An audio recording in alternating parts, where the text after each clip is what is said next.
Gandang araw guys, meron tayong gagawin ngayong araw. Isang monitor na AOC. Yan. E970S yung modelo niya.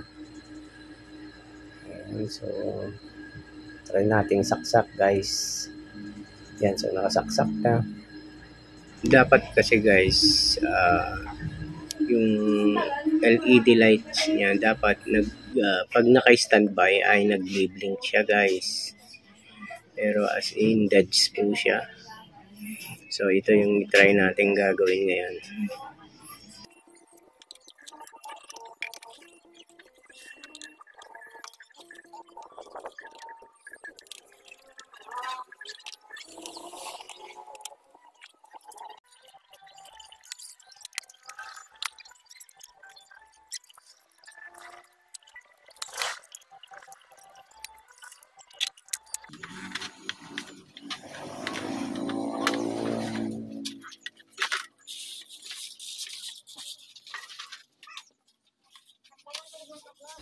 No power kasi yung sakit nitong monitor guys. Kaya dito tayo sa power supply concentrate. Dito tayo mag-check ng mga pyesa kung may sira.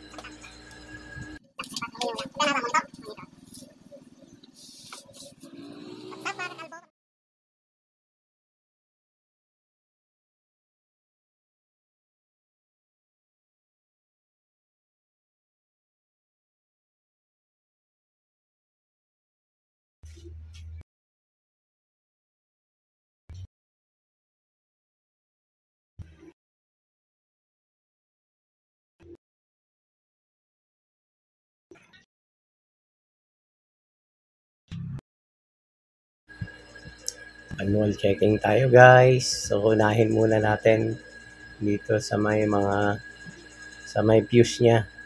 Ayan. Circuit tracing kasi yung una nating kung low power, yun yung unahin nating gawin. Check tayo ng pyesa. Yung mga malalaki dito sa may power supply section. Ayan.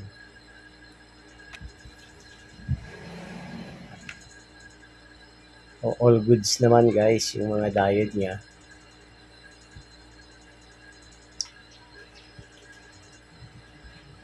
So try muna natin sa saksakan. Baka mamaya ayaw lang mag-contact yung saksakan niya guys. Ayan. So continuity, yung tingnan muna natin.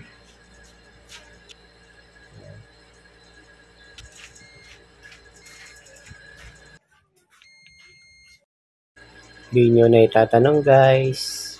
Pero ito kasi yung dati kong trabaho bago ako napasok sa city government. So habang nag-aaral ako ng information technology, ito yung hanap buhay ko. So kaya may knowledge din ako sa paggawa ng mga appliances guys. Yun lang. So shorted itong isang diode niya dito sa papunta sa may 12 volts niya guys. Kaya ayaw siguro mag-start. Sana dito pa lang kuha na natin.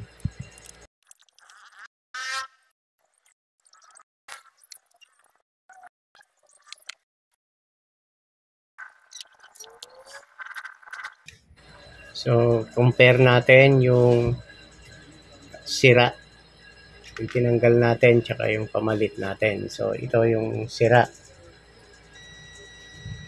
Ayan, so makikita nyo guys, umiilaw yung tester natin. So shorted ito.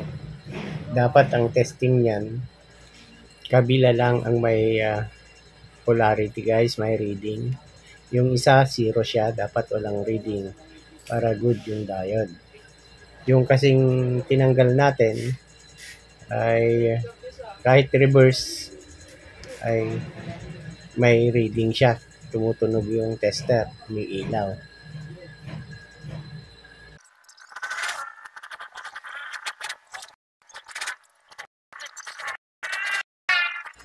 Balik na natin guys para matesting na kung goods or goods.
Yun, okay na guys, sumandar na. Ang lakas ng tsamba.